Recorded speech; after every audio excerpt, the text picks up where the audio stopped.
നമസ്കാരം sir. GST കുറിച്ചിട്ട് sir ഒന്ന് എക്സ്പ്ലെയിൻ ചെയ്യുമോ? എന്താണ് ശരിക്കും GST? നമ്മൾ എന്തിനാണ് GST എടുക്കുന്നത്? GST എന്ന് പറയുന്നത് ഒരു ലൈസൻസ് അല്ല, ഗവൺമെന്റിന്റെ ഒരു റവന്യൂ മോഡാണ്. GST രജിസ്ട്രേഷൻ എടുക്കുന്നത് നമ്മൾ ഗവൺമെന്റിലേക്ക് ടാക്സ് അടക്കാൻ വേണ്ടിയിട്ടാണ്. GST രണ്ട് ടൈപ്പ് GST ഉണ്ട്, ഒന്ന് റെഗുലറും ഒന്ന് കോമ്പോസിറ്റ്.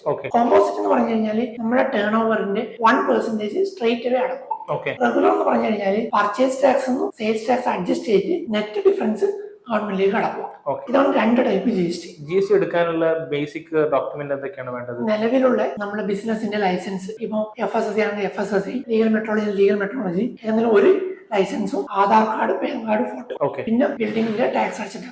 GST എടുത്തു കഴിഞ്ഞാൽ ഈ നമ്പർ കിട്ടിക്കഴിഞ്ഞാൽ നമ്മൾ ശ്രദ്ധിക്കേണ്ട കാര്യങ്ങൾ എന്തൊക്കെയാണ്? എല്ലാ മാസവും ഈ മാസത്തെ ടേൺ ഓവർ നെക്സ്റ്റ് മന്ത് 10ാം തീയതിക്കുള്ളിൽ ഗവൺമെന്റിലേക്ക് അപ്ഡേറ്റ് ചെയ്യണം.